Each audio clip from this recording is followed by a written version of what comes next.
We're waiting for Hillary Clinton. It will be the first time that we hear from her since she got the news that she had lost the presidential election, the second round for her. And we wait now for the Dow Jones Industrials to open. Maria Bartiromo, anchor of Sunday Morning Futures, here on Fox News and Mornings with Maria on Fox Business. Maria, good to see you. Good to see you. 2 hours later from the last time I saw you.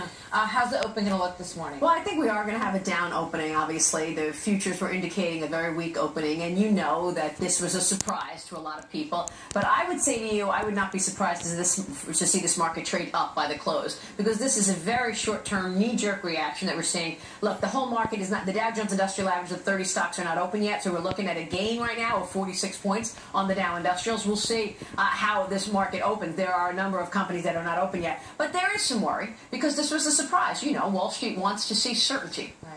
And they knew what they were going to get with 4 more years of Hillary Clinton, but you have to think that when the news sort of settles in and you start to think about things like perhaps lower corporate tax rates in America, less regulation on businesses, which are things that Donald Trump could do, maybe they start to feel better about that. That is absolutely the point. When you look at his economic plan and he's got a 15% corporate tax rate, what is the one thing that drives the stock market? It's earnings. It's the health of corporations. And if a corporation is going to get a 15% tax rate, that's going to be an enormous thing for its earnings. So it's also going to see a rollback of regulations. That was one of the key things in his plan, rolling back things like Obamacare. Take away Obamacare from some of these companies that have been strangled by this regulation, you've got a much better story in terms of earnings. So I do think that it's an overreaction, a knee-jerk reaction, and we're going to see people look at this market and say, that is a buying opportunity, huge, I want to buy this market. Because at the end of the day, we will see economic growth. Do you think he can convince companies to stay in this country? Absolutely. I think it's all about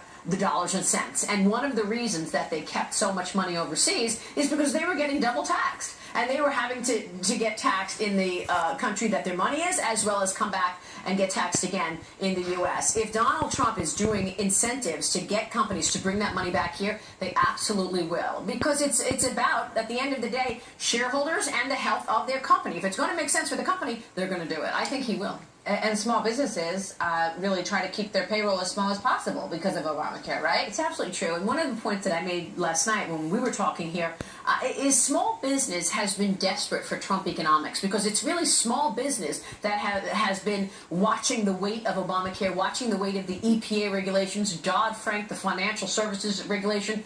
2,000 new regulations have been adopted under President Obama's leadership. Extraordinary. Okay, so companies 2,000 new regulations have been adopted under Obama's leadership. And Donald Trump has rules. If you're going to come up with a new law, a regulation, you've got to eliminate another one. So, I mean, he's really focused on rolling back the regulations. That's going to be hugely positive. I think it is going to lead to economic growth. That's going to help the stock market. If we see a decline today in the market, I would be buying that market with both hands. I'm just saying, because you're talking about a good economic plan. You know, and there's so much talk about the fact that he has no political experience, but he does have business experience. So that's the kind of thing that he gets. And poll after poll, as we were, you know, reporting on this election over the last year, showed us that the average guy and gal out there trusts Donald Trump with the economy over Hillary Clinton because of his business smarts. So we'll see. Look, it's not a perfect plan. Obviously, it's going to add to the deficit, and that's going to be something to get over. But you also are going to see economic growth. If we were to double the economic growth, we're at 2% right now, Martha. That's nothing. You're not going to get job creation with 2%.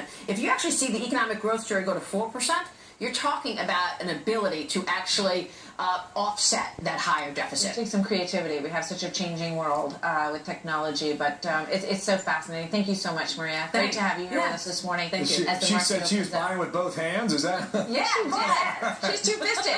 Let's come on up to the data deck for a moment here. We'll show you a little bit of